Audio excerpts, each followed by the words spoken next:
Welcome to another episode of Forest Facts with Matt. So I've got some really good special guests here with me today who are going to talk about sustainable forestry and particularly about carbon. So I've got Monique here and also Pia. So I'll hand over to Monique and Pia and they can introduce themselves and talk a bit about sustainable forestry and the benefits of the climate mitigation benefits of sustainable forestry. Thank you Monique and Pia. Thank you for coming along. Thanks Thanks for for having us. Thank you.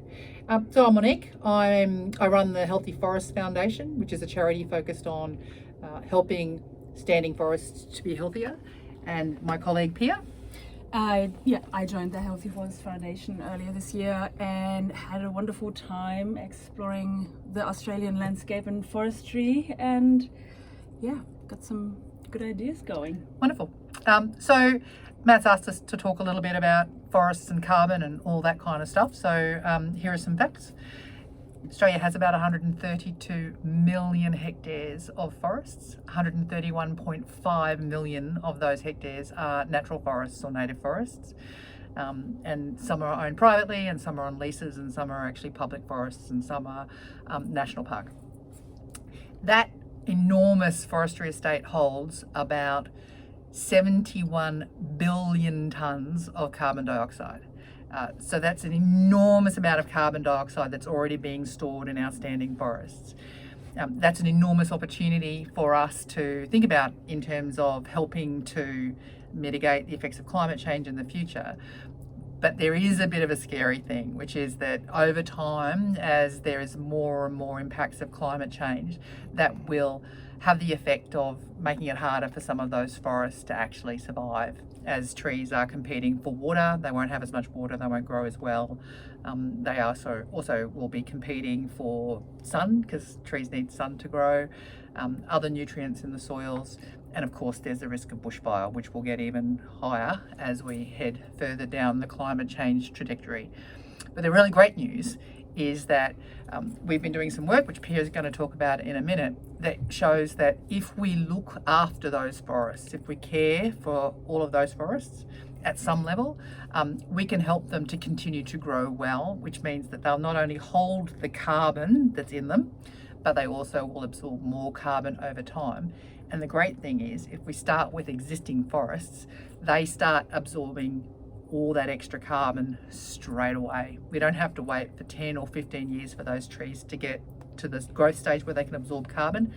We immediately get more carbon being stored. So now I will segue to Pia, who can explain that. Exactly. I wanted to see how does that look? What are the numbers for that? And so I chucked the numbers into the computer and looked at exactly how fast can we achieve carbon gains in existing forests if we strategically target forests that are already standing and help them out with silvicultural tools like ecological thinning, using some cultural burning.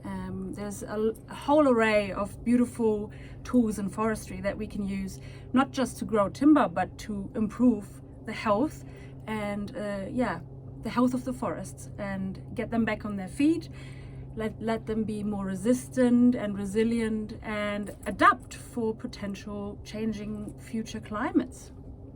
And so here's the thing we want from you. If you can take just a couple of things away from this video, which obviously we're going to have hundreds of thousands of people watch this, the forests we've got, which are storing about 71 billion tonnes of CO2, under a climate change scenario, they might lose about a quarter of that over time, which is pretty scary. We're talking about 17 billion tonnes of CO2 that might end up in the atmosphere.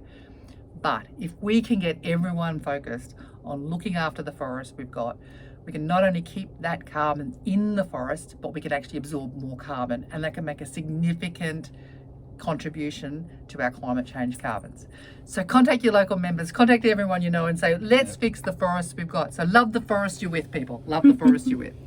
That's great. Thanks Monique and thanks Pia. So just remember, a sustainably managed forest actually has far greater climate mitigation benefits than an unmanaged forest. It's a take-home message, and that's also backed up by the IPCC, or the Intergovernmental Panel on Climate Change. But thank you so much, Monique and Pia. Great to have you along as guests. And if you like this episode, please like and subscribe. And I'll see you on plenty more episodes of Forest Facts with Matt. Thank you very much.